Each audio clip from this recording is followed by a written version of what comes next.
A lot of people think that they can just try something on race day, and you got to practice with stuff, right? You got to try it multiple times. That's the crazy thing about running like a marathon. And I think a lot of people get in that mindset of, oh, I got to carb load. And it's like, you didn't do that at any of your long runs. And all of a sudden the next day you wonder why you have, some stomach issues. Most of the endurance focused nutritional brands, supplement brands, are focused on your inactivity, carbs, sugars, right? Energy for the run, the fuel for the run. They're not looking at a holistic 360 view of that individual. They're just looking at the sport. And that's where we saw the opportunity. Let's make a product that helps really take care of the body for the long haul. And then we started realizing that we could put kind of a few different ingredients into fewer products that help really supplement their active lifestyle. And we are live. Cameron, how are you, brother? I am doing well. How are you doing today? I'm good, man. I'm good. It's interesting because I don't normally have two separate podcasts with the two founders of a company. And the agency that y'all are working with pitched me Dan first, and then I'm like, yeah, sure, I'll get him on. And they pitched me you. And I'm like, you want me to just do them both together? And they're like, no, they both got their own unique story. And I'm like, okay, we'll just roll with both of them then. Love it. Here we are, man. Yeah, well, thank you for having me. Yeah, it'll be fun. The yin and yang of co-founders, right? On what we're doing and how we're trying to connect with people. Yeah, 100%. So I think his episode actually went live today. Kind of going into his backstory. It's funny because he talked about kind of his bodybuilding history, which I can relate with in a lot of ways. And then we went into the running and his, involvement with runway and all that good stuff. But he kept referencing you. So it'd be good to kind of have you come in on the tail end of that conversation. So how did y'all meet again? Yeah, we both met actually at Vital Proteins. We both worked there underneath on our sports side of the business. So we were trying to connect collagen with athletes at the time. We had a brand underneath Vital Proteins called Vital Performance, which was sport focused, better for you supplement offering. I feel like Vital Proteins I feel like collagen in general blew up. When was the timeline that peaked? I mean, that was like super hot, I think 5 years ago. Does that sound about right? Yeah. I mean, it was right down during the pandemic is when I started there at Vital. And, the guy that founded the company, his name's Kurt Seidensticker, he was on a mission for a number of years ahead of that, right? I think it, from kind of the origin of it to exit was around 10 years. So I think people think of it as just a, really quick thing that happened that they rode this way, but there was a lot of groundwork that happened ahead of that, and making sure collagen was a household, supplement and something that you'd incorporate into your routine. That's always the way it works, man. From the outside perspective, it looks like there's just, overnight success, but in business, there's no such thing as an overnight success. Yeah. Even what we're doing now, right? Sometimes I think we forget about that and some of the bricks that we need to lay in order to get to where we want to go. And before you got hooked up with Vital, you were doing work with Nike, right? Yeah, I lived in Portland, Oregon for a number of years. Started my career here in Chicago. I'm based out of Chicago. With them, I was like a tech rep, right? So I was going to all these different running stores and connecting with high school and college athletes, as well as professional ones, but educating on the products and why the best technology in the game. And then they moved me out to Portland. So I was out there for almost 10 years, actually, working in the running group, a lot of different roles and responsibilities, but all with, one end consumer. That was these active individuals, these runners of all shapes and sizes. So Nike's got a pretty broad reach. I mean, they're obviously working with athletes from all different sports. You were involved specifically with the running department? Yeah. For almost all 9 or 10 years of that. Again, varying levels. Sometimes it was with high school programs, doing grassroots stuff, looking at biomechanics and foot strikes and making sure they're in the right shoes, all the way to overseeing kind of global initiatives within running specialty, which is where a lot of customers, shop for running shoes, stores like Fleet Feet or other smaller kind of mom and pop shops. Were you a pretty avid runner before you ever hooked on with Nike? Yeah, I ran in college for only 2 years, so I don't want to sound like I'm some amazing D1 athlete, right? This is D3 where you can walk on. I admit that, but it was a part of me growing up. My dad was into running and doing triathletes, and then even my grandparents were very active later in life, which they both lived well into their 90s. So it's kind of a cool thing. Me just being younger and seeing people every weekend doing long runs and going and doing competitions and stuff. So when I got into high school, in track and field, soccer and swimming are kind of my three sports. But then got into college, focused on running, and then yeah, it was like on a bet basically. Hey, I bet you wouldn't do a marathon, and I was like, I think I could do that. And it was the very first year in Michigan, Grand Rapids, Michigan, and it was about a 3 week notice. And so that was my first entry into the distance running, if you will. Was doing a full marathon that was just 2 loops, which was just a mind boggle, right? When you just go around a cone and have to do it all over again Mhm. when you're not trained. So that was a realization that, okay, I this is something fun. I'm hooked, but I got to train and I got to get better at this. Yeah, man. Marathon's no joke. I did a marathon, done one marathon, zero training, just like signed up, did it with my buddy. And man, I was on crutches afterwards. Like I was hurt. I finished it, having not run probably 7, 8 years prior to that, but it was not something that I would recommend. I would not recommend it to anyone. And if I could go back, I definitely would do things a little differently. hmm So, do you do a lot of running now? Like, are you competitive running now? I do, yeah. I mean, I try to run, 20, 30 miles a week. It's kind of like my staying active type of mileage, but which is a lot to maybe some people that don't run, but it's not a lot if you were a serious marathon or something. So kind of in the middle ground there. But I've got Boston Marathon coming up, which I'm really excited to qualify for that last year. Nice. So even as it's a part of my life and part of my daily routine. But even as I get older, I found I've kind of like understood my body a little bit more, whether that's hmm nutrition, whether that's just me knowing when to push it, when not to push it, and obviously practicing, for years. So yeah, I've started to get faster, which is great as I'm getting older, which isn't the case for a lot of sports and a lot of things that people do.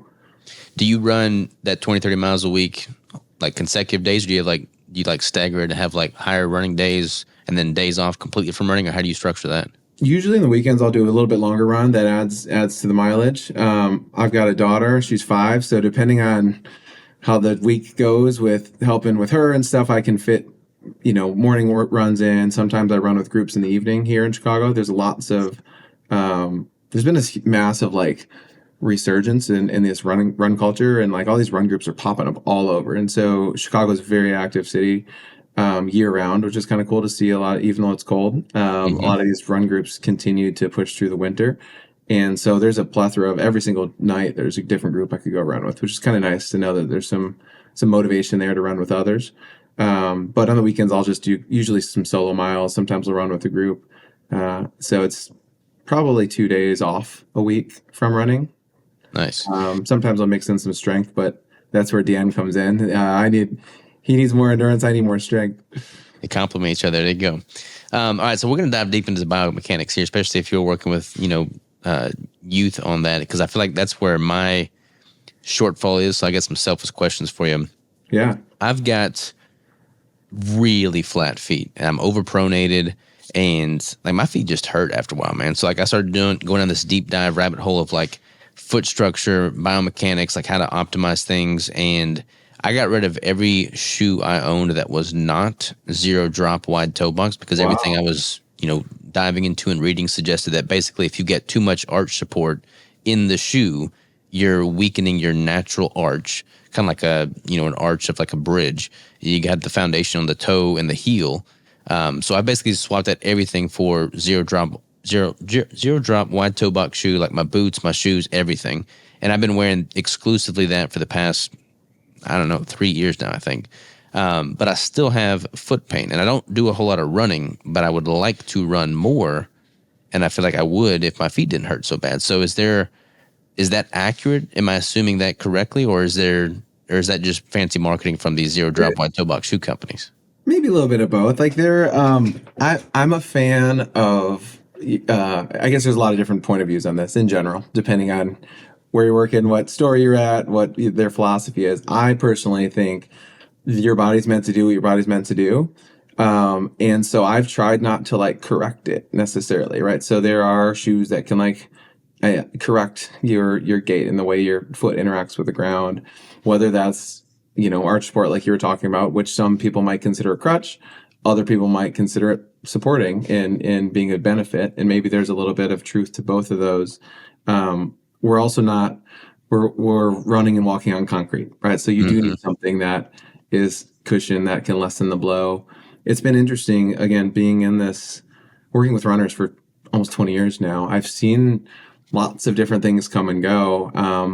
The barefoot craze, and then the Nike Free, and then the Maximalist. And now it's interesting because shoes are massive, but they're pretty rigid. They have Huge, man. They're like crazy thick they're soles. Like I big. tried one of those and like it was just too soft, it seemed. Yeah. No, they're big and they help you go fast. And there's actually some science too that says it helps you actually improve your recovery as well, if depending on how you leverage those.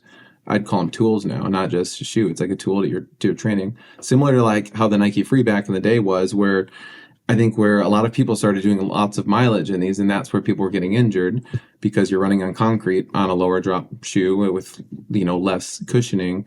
But there's definitely, if you look at elite athletes, right, after a race or something, they will go on turf and they will walk around on grass and bare feet and do barefoot exercises so that way you strengthen all those intrinsics within your feet.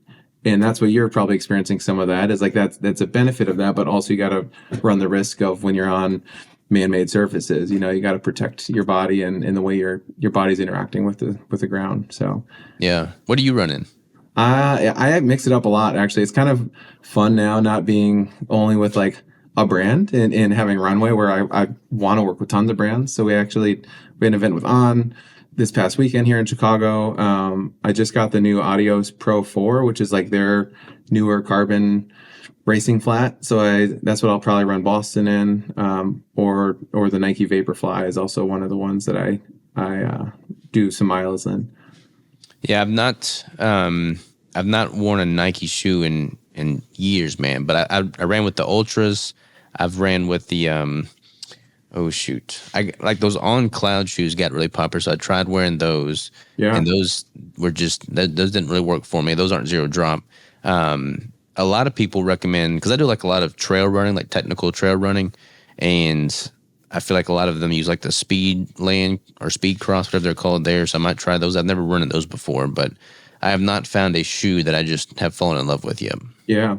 Well, that's the thing with they change every 6 months, right? So Hmm. they're always evolving to try to be better for you, whether it's a reduction in weight or more cushion or a little different geometry that could help. So I'd encourage you to try lots of things. All the brands now, like technology in terms of foam and geometry of cushioning, everything has come so far, and all of the brands now have access to like some of the best, lightest weight, most supportive type of shoes out there. So It is definitely freaking space technology, man. Like what it shoes can is. do nowadays compared to what they were doing 50 years ago is mind boggling.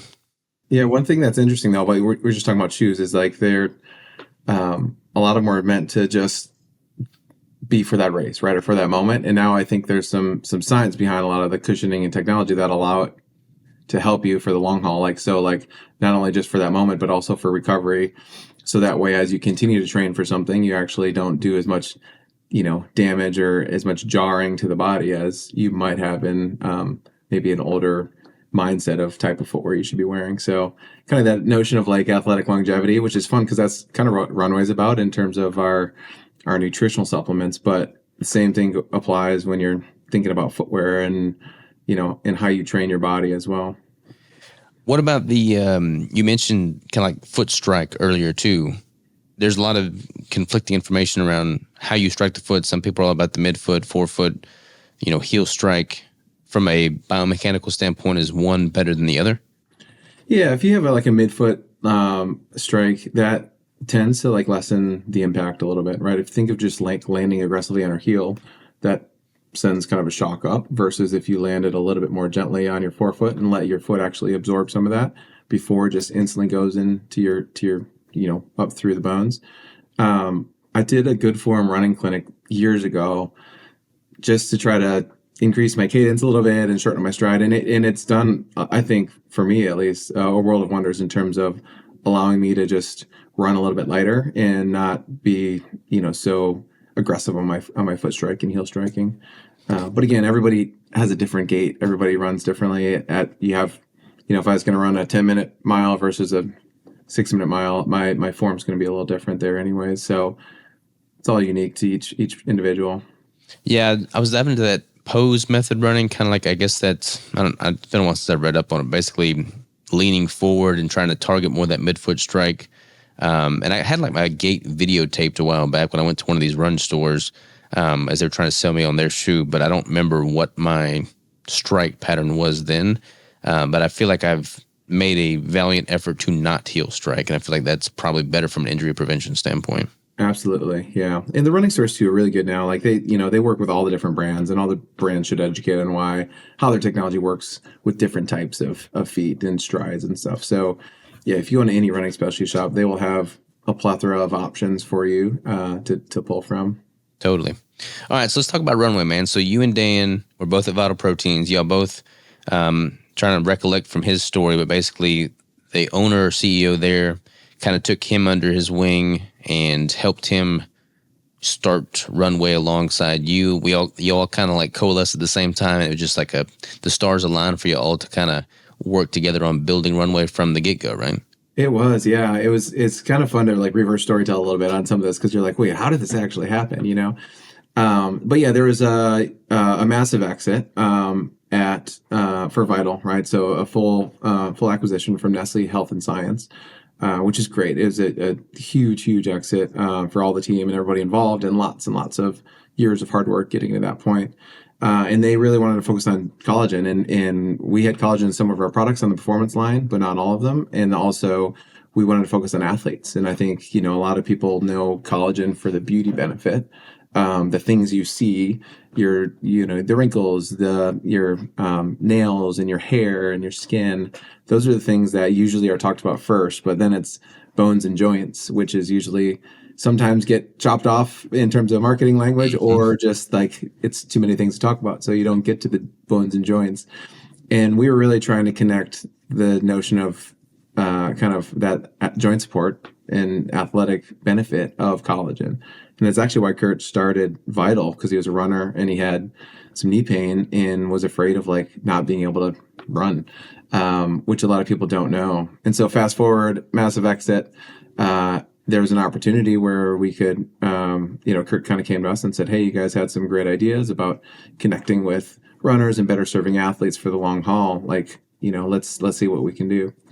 So now fast forward 2.5 years, almost 3 years now, we launched this brand a year and a half ago and have a handful of products out in the world, which is amazing to see. Yeah, a year and a half ago is not that long in the business world, man. I mean, a lot happens in a year and a half, but y'all are killing it, and y'all are pretty fresh out the gate still. Yeah, it's been fun. We've got a handful of retail accounts that have brought us in. Really word of mouth. We don't really have a sales team right now. It's just Dan and I and 2 interns that are kind of moving everything along. We also do have a shared service model. So we have an art director and some other people that we share with some other brands. So that's not like it's just Dan and I doing every single thing, but there is a lot of focus, for Dan and I to really spread ourselves pretty thin to grow where we've become. So how do you, because he didn't have kids, right? Or does he? I can't remember if he had kids or not.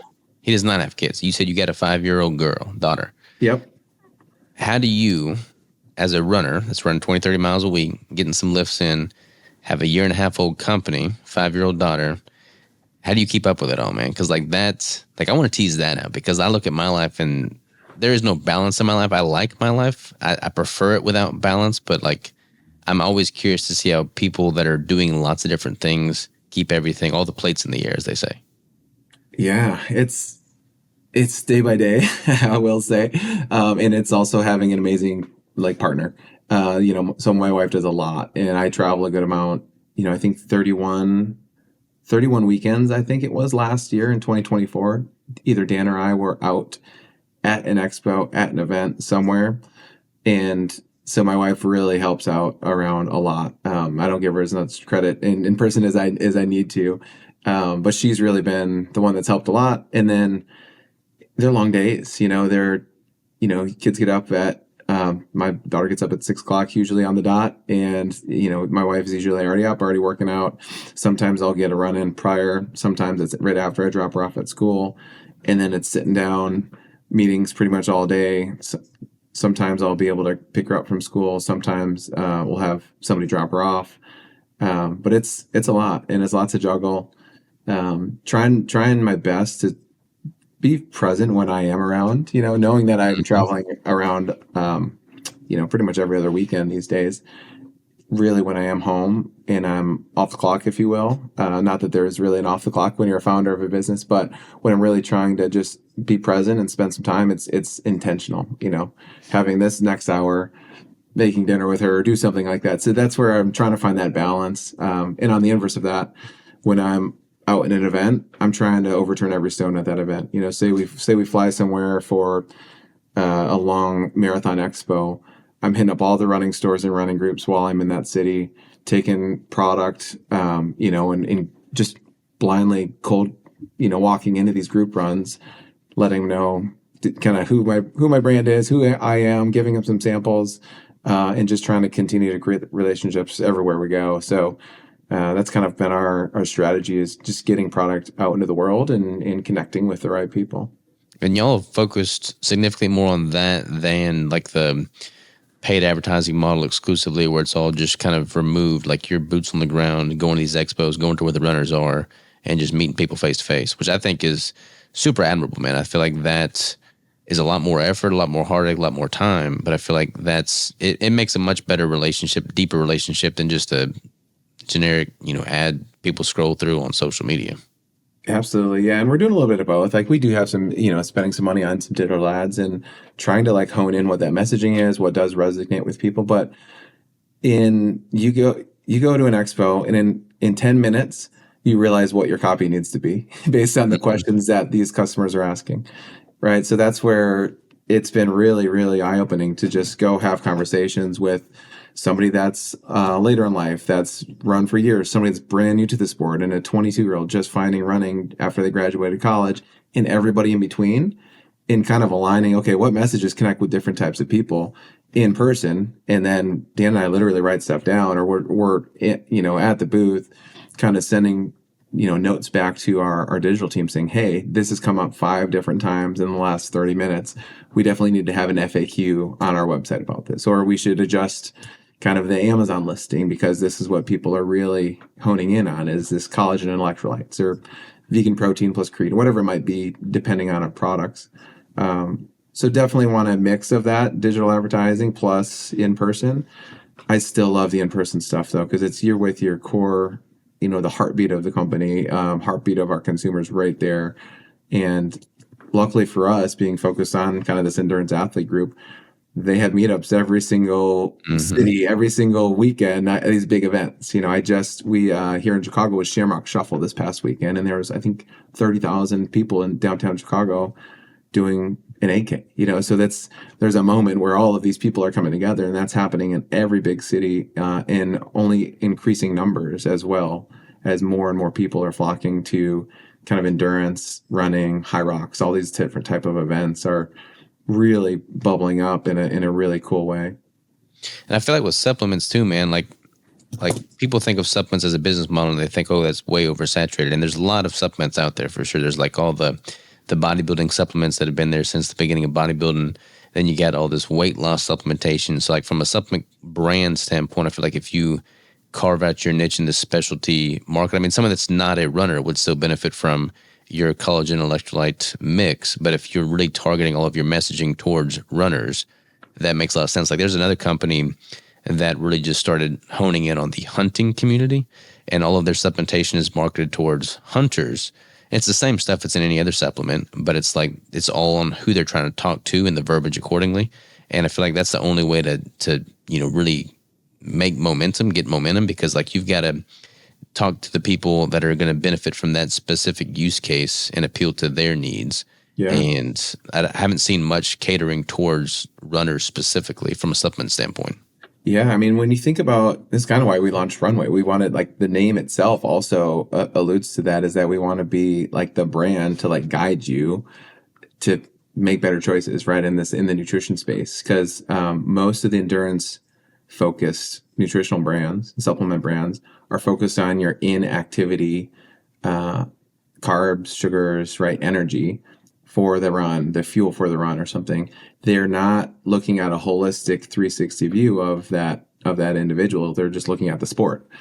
And that's where we saw the opportunity and said, wait, what if we focus on all the other things, right? If our background is me working with all these athletes and them aging out of their sport, and then moving to Vital and understanding that collagen can really help your joints and connective tissue and your cartilage as you age, put those together, and it's like, okay, great, let's make a product that helps really take care of the body for the long haul. And then we started realizing that we could put kind of a few different ingredients into fewer products that help really supplement their active lifestyle and make sure that they're supporting it in different ways. So, we have 3 products right now. So we've got our Runway Foundation, which is electrolytes, collagen, and like a multivitamin all in one.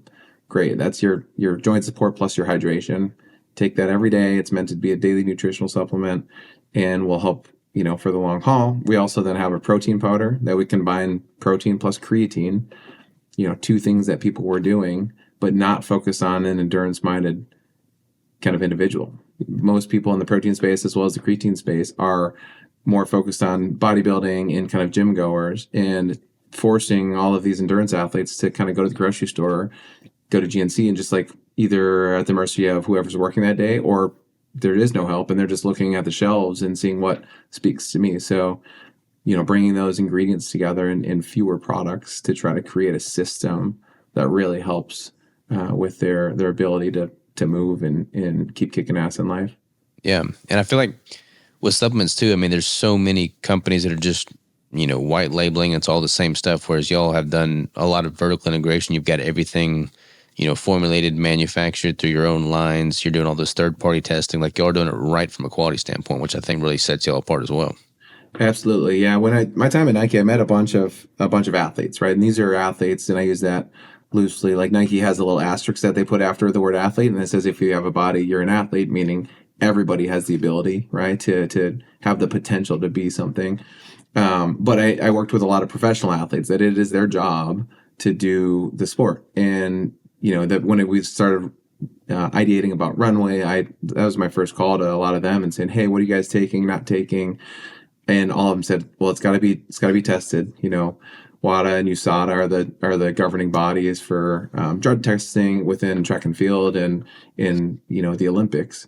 And I said, okay, well, that's a key element. Then we have to make sure all of our products are tested, by third parties that are certified. So that way, any athlete is 100% confident that what they're taking doesn't have anything bad in it.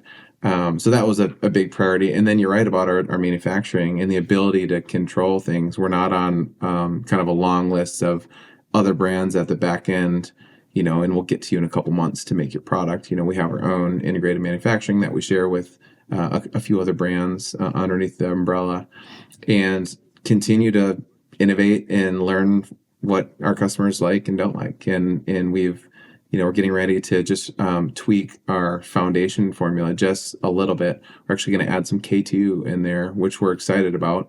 But this came about because athletes sometimes have bone injuries or shin splints and other things, stress fractures. And we said, okay, we have D3 in there now, but let's also add some K2 so that way we can better support, the bone element of the joint. Mm-hmm. So how do you personally stack it? How do you supplement with it? Like what's your supplemental protocol, I guess? For me, personally, in the morning, I wake up and I actually have Runway Foundation. I love my espresso. I love my coffee. I feel like I used to be a zombie walking down to my espresso machine. And now having foundation as the first thing I do when I wake up, it's kind of nice. It pushes back my coffee intake just a little bit. Hydrates me, kind of makes sure I'm taking care of my body in terms of joints. And that's what I do first thing of the day. Then I have my coffee. I usually go, like I said, take my daughter to school, get a few miles in the morning. And then usually for my breakfast, I'll have our complete protein, which I love making it with banana. I had this coconut peanut butter. It's called Kokomo. It's amazing. And then I also add 2 shots of espresso in my protein shake. And so it becomes kind of my breakfast / recovery because it's got creatine, the protein, plus, banana and peanut butter in there as well. What's the brand of that coconut peanut butter? Kokomo.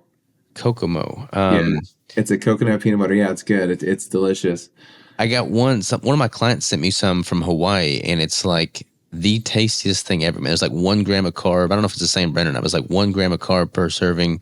Like it's too good for me to keep in the house because I eat the whole jar. That's what we're hearing from Kokomo as well. So yeah, that's I'm guilty. Yeah, it's good stuff, man. You mentioned espresso make. What kind of espresso make you get? I've got a Mealy or Mila. I'm not sure A how you meal. say it. I just got one for my wife for Christmas, because we drink way too much coffee. I spent way too much money going to coffee shops because like we had a French press. I'm like, man, we got to just get an espresso maker. So I, pulled the trigger on that, and it's been a game changer, man. Having your own Yeah, espresso maker, worth every penny if you're a coffee drinker. it is definitely. I mean, if you did the math right on just a couple Starbucks runs, Hmm. it pays for itself in a couple months. So yeah, definitely using that every multiple times a day. But now with the foundation in my mix, I push that back a little bit later in the day. Nice, nice. And how many milligrams or grams of creatine is in it? 5 grams. 5 grams, and you're Yeah, doing one yeah, scoop of that a day. creatine monohydrate, and then there's 25 grams of vegan-based protein. Nice, nice. Yeah, No, super cool, man. Like I've got I don't do a whole lot of supplementation because, like, with my natural bodybuilding sport, they're crazy strict with, banned substances and whatnot. So, like, simply having third party testing that's legitimate. Because y'all using, is it Informed Sport? informed sport. Yeah, yeah. We use informed sport, and then we also got informed protein. So there's lots of different protein sources out there these days, and a lot of not the best stuff for you. And so informed sport also has like another level of certification for just their protein as well. So the foundation product, because collagen is a protein, as well as our complete protein, have both informed sport, so it says for banned substance, but then also informed protein, so it's making sure the protein source and everything is correct, and the origin of that is safe. Very nice. Very Yeah. nice. But what's the next thing on the horizon, man? Dan was telling me about some of the things that he thinks is in the pipeline from a production standpoint, but let me get it from your side. Yeah, yeah. I'm for me personally, I'm actually this weekend I'm flying to LA, and I'm with a group here in Chicago. We're running from LA to Las Vegas. So that's the first thing, but I'm excited because we are working on an in-run product, and I'm going to be taking it for our team to use during this 340-mile journey that we're gonna embark on this weekend. So it's a pretty gnarly race. It's called the Speed Project. There is no dedicated route, no rules. You just can't go on the highway, and you run from the Santa Monica Pier to the LA or to the Las Vegas Welcome to Las Vegas sign. And it's 340 miles? 340 And you're miles. doing that with them? Yep, yep. So Is it like a relay kind of thing? Like it everybody is, yeah. does a leg of it? Yeah, it is a relay. I'll probably end up running 50 or so miles over the course of the day and a half, 2 days. But you don't really sleep. You're in a van or a truck, kind of following the runners around, and so it's definitely a test of not only your endurance but also your patience with your teammates. And luckily, we all get along. I say that now. We'll find out on Sunday. How many of their all your total? There will be 15 of us on our team. There are runners that do it themselves. So the solo runners kicked off today, which is insane. Crazy. And 340 then miles you straight. can That's have insane. up to 15. Yeah, we do 15 because we like to enjoy ourselves and have a little bit of fun as well. So So that'll can be you give great. any secrets as to this in-run formula, or is it top secret for now? It's not necessarily top secret. We're having created a system of products around the run. It's been nice because a lot of these customers that are very loyal to Runway now, which is amazing to see that they're using us daily, and then they're using our extra mile before they go to the gym or before a track session. They're using our protein after for recovery or for like a midday snack, and they're like, yeah, but I still have to go to another brand to have my in-run nutrition. And then me personally, I've tried tons and tons of different carb products, uh, and I've still bonked on some of the races, and so I need to make sure I have my carbs, but also my electrolytes. And so we'll look at making sure we have a nice kind of synergistic blend of your carbs and electrolytes or sodium to make sure that we're pushing through for the run. Do you have uh, like with running, do you notice like a certain sweet spot with your ratio of electrolyte sodium to potassium? Like, do you notice a sweet spot there? It's one of those things that every run is a little different depending on the weather, depending on what I ate the day before, my prep work and stuff. And that's where a lot of people think they can just try something on race day, and you got to practice with stuff, right? You gotta try it multiple times. That's the crazy thing about running like a marathon, as an example. very few people run beyond the 20 miles, in Hmm. your training. And so anything between, and it's still 6 miles between, maybe your longest training run and what you need to do on race day. And so, you're learning on your actual race how your body reacts in those last few minutes. There are very few sports where you kind of never have done that, or haven't tried something, or haven't figured it out exactly. So it's trial and error. But for me, I've been using some Martin gels actually, which is the gel 160s, and then I've just the last couple months just been really using the runway stuff. We had some prototypes of it earlier, and definitely, I was like, oh, we need some more sodium in this, and so we upped the sodium a little bit. But yeah, it's one of those things you gotta, every run's different, and every person's unique, and that's where I think when it comes to like the actual race, it's important to look at what the weather is going to be like. If it's really hot out, you might have to back your pace down a little bit and make sure you're Hmm. increasing your electrolytes, your salt tabs. If it's going to be chilly and windy or hilly, like everything, you got to kind of take it into the equation and then see what you want to do for your race day plan. And how many grams of carbs are in the in run product? We'll have 30. 30. Yeah. So are you doing that like I mean obviously it depends on the run, but generally are you doing like one of those every hour, or like is it like a general protocol? Yeah, I think we were thinking every 90 minutes, right? Or about for an hour and a half of fuel. I'm a little bit bigger of a runner, so I just assume that I'm actually going to be using a little bit more than that. So I think for me, how I was practicing with it or fueling with it on some of my runs was every hour. I had 2 bottles that I took, which is great because it is a powder that will mix it up in water. But yeah, it's again one of those things. If it's really hot out, and if I'm going too slow and more time on my feet, and I'm struggling a little bit, then I need to make sure I get some additional carbs and additional Yeah. sodium, to make sure I'm not going to hit the wall. You got any runners on your team of that 15 that are doing like keto, low carb? Not on our team. I've run into a handful that lots of people have different diets, and it's interesting seeing the way certain diets do affect the body and or how they're going through their long runs. I've got a friend that she would just devour steaks and Hmm. primarily had a steak diet, and was one of the world's best female runners, which is great. And then you've got other people that don't eat meat at all, and that's why our complete protein is perfect for them because it's vegan based protein and everything. But you do have to find out what's right for your body, and how do you push through if you're going to try to push yourself to the extreme on some of these races. You got to make sure you're supplementing in the right way. Yeah. It's interesting, man. Like I didn't really run, like I've never really run distances in which fueling became an issue. Like when I ran that marathon, I did that totally fasted. And I've done like 50-mile, stuff, but not running. And I would always do that in a ketogenic state. But I would think if like a lot of these people that are carbon up, having like pasta and stuff before a run, like I would just imagine that would totally wreck my gut. But I guess everybody's different. I don't know. Yeah, that's what's crazy about I mentioned earlier about like no nothing new on race day, and I think a lot of people get in that mindset of, oh, I got a carb load, and it's like you didn't do that at any of your long runs, Yeah. and you didn't try that, and then you travel, which adds complexities to your diet Hmm. if you're traveling for a race or something, and then you just think I need to eat a 2 pounds of spaghetti, or just get the meatballs and pasta, and where that might be something that you didn't normally do, and all of a sudden the next day you wonder why you have some stomach issues. I've been guilty of that and have learned from that the hard way, as a lot of other runners do. But yeah, definitely one of those things is like nothing new on race day. Yeah. It's crazy, man.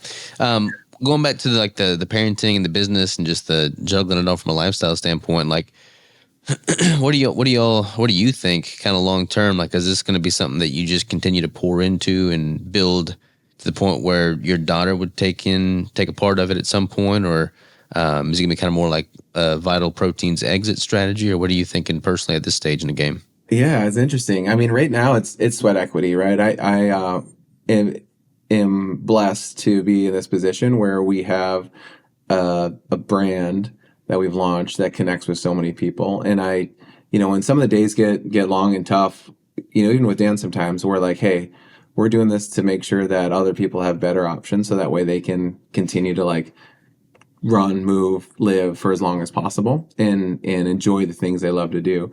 And so that's kind of what has been the driving force behind, all the things we're doing. But yeah, I think it would be amazing if there could be some type of thing where we build it up and then it becomes self-sufficient, and or we maybe keep a foot in the door, or there's a full exit. Who knows? Lots of different things can happen. It's interesting time we're in now with, slowdown. I think of a lot of the M&A activity that has been happening, and obviously the economy. Never know what the next day is going to bring. But yeah, and then in the short term though, we're building the brand up. We're connecting with as many people as we can who we know will benefit from our products and from connecting with our brand. That's really the driving force behind what we're doing, which is great. That's what keeps me going. Yeah, it's kind of crazy, man. Like there's no set path in entrepreneurship. There's no, known factor when you wake up that day, but it's like a lot of people find that to be fearful, like they're scared of that, not having that consistent routine. But at the end of the day, I feel like that's more job security, like being the founder, being the CEO, being the owner, being the creative thinker. Like that to me is more reassuring than working for the man and not knowing, what your outcome will be. Like if you are reaping what you sow and you're doing it for the right reasons and it excites you every single day, like, I mean, who can ask for a better gig than that, Absolutely. And I've learned so much in the last 2 years. If I went back to any of my other jobs, knowing what I know now and reapproaching old situations that, could have been thought through a little differently, I mean, I would completely change up my approach on a lot of things. Just having like pushed through the last year and a half, 2 years of not really having the playbook, right? And kind of creating it as we're going.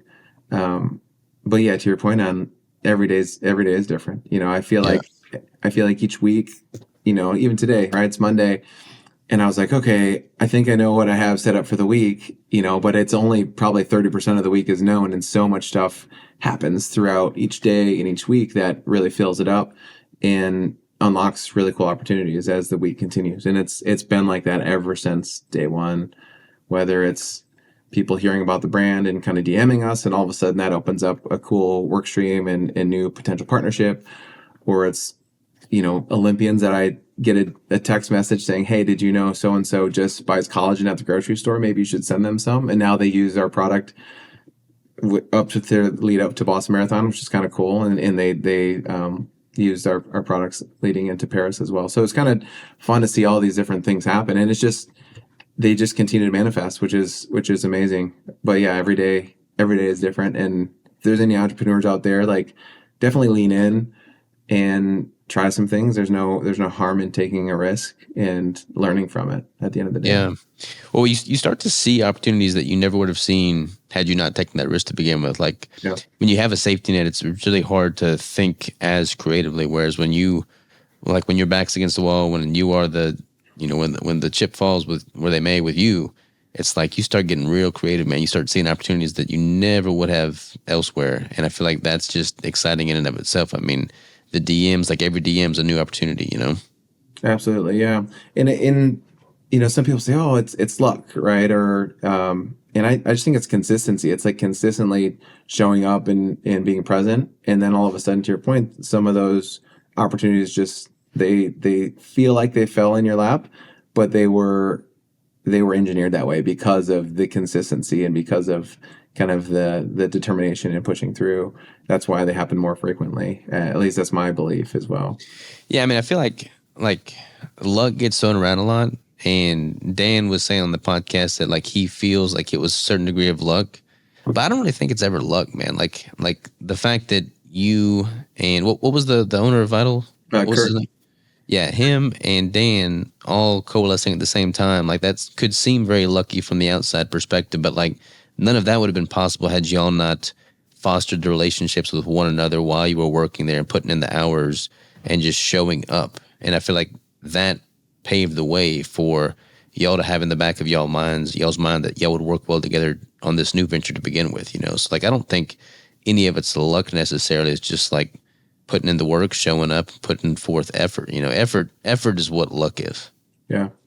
Yeah, and definitely timing plays into it too. Yeah. Like he could have had that same situation, but if it was 2 years prior, it probably wouldn't have turned out to where we are now. So, maybe it's about the timing more so than the luck for certain things as well. Yeah, 100%, man. Well, I think it's super cool what you're doing, man. Like I love the branding. I love the website design, the product. I mean, I think y'all ship me some. I'm going to try that as soon as it gets here. But yeah, I think it's just super cool, man. There's so many supplement companies out there. So ones that are doing it right, putting forth the quality first mindset, boots on the ground, meeting people that are actually in the sports, in the trenches, trying to cater to them and their needs. Like that speaks volumes. So I'm super impressed by what you got going, and I'm excited for the future, man. Awesome. Yeah. Yeah. And if we give the products a try, we'd love to hear your feedback too. Like I said, we take feedback from the field, and anybody that we connect with, we love to hear what they like or don't like even on the products. Yeah, well, I'm going to ramp up my running game for sure, because I do a lot of, like, as hunting season gets closer, I start doing a lot more running, because I'll do like trail runs to get ready for hiking in the mountains.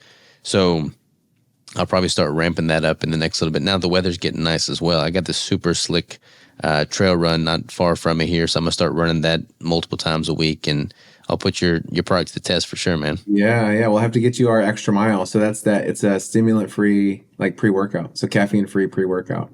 That'll Nice. like kind of get you focused and get you ready to roll for that trail run. Yeah, that'd be good, because I try to keep my caffeine limited to that espresso in the morning that we were talking about, and then not have any other stimulants throughout the day. So that'd be definitely the route that I would take. Yeah, that's definitely why we actually made that one, is because when we pulled all these athletes and these runners, they said, "Don't mess with my caffeine, don't mess with my coffee. That's my ritual, routine in the morning." And so we said, okay, well, we don't want to have them not have their espresso in the morning, so let's make a product without it. And then also the benefit of not like negatively affecting your heart rate while you're getting ready to do an endurance activity. So yeah, definitely give it a try. It's amazing. 100%, man. Well, where do people go to find out more about the brand, Runway, dive deeper into your world, all that good stuff? Yeah, runway.life is pretty much all of our socials, as well as our website and our YouTube as well. So getting ready to get some things cranking on YouTube. We've got our Instagram rolling, and then runway.life is our website. We're also available on Amazon and in a handful of running specialty shops. Awesome, awesome. And you're doing events. Is there like a list on your website of all the events that y'all are going to physically? We don't have a list up there yet. We do need to put that on there, because we do get asked quite a bit, hey, where are we going to be? But we'll be at Rock and Roll Nashville Marathon, half marathon. Later, I'll be at Boston Marathon. I'm running that next month. And then going into the summer, we're going to be at lots of different races and festivals, a handful of Ironman, lots of different ones. Awesome, man. Well, Yeah. best look at Boston too, man. It's gonna be awesome. Yeah, I'm excited. It's my first one. I qualified last year in Chicago, so this will be, kind of checking that one off and punching my ticket to Boston. You have a time in your mind that you're shooting for personally? Not really. Like I want to enjoy it. Part of me wants to like race and stuff, but I tend to go out too fast. And with Boston, it's that's where the downhills are, and then you hit the uphill. A little after halfway through. I'm just gonna go enjoy it, see how my body feels, what the weather's like. Just start rolling. If I'm feeling good, at 20, I'll try to pick it up through the hills. I ran just under 3 hours at Chicago last year, so anything within 10 minutes of that, I'd be happy with. Awesome, man. Yeah, Well, keep me posted on that for sure, man. That's exciting. will do. All right, Cameron. Well, pleasure as always, brother. Appreciate you. Appreciate meeting Dan the other day as well. Just love what you're doing with the company, and keep doing what you're doing, man. Thank you so much for having us. Yeah. You bet. See you, brother. All right. See you later.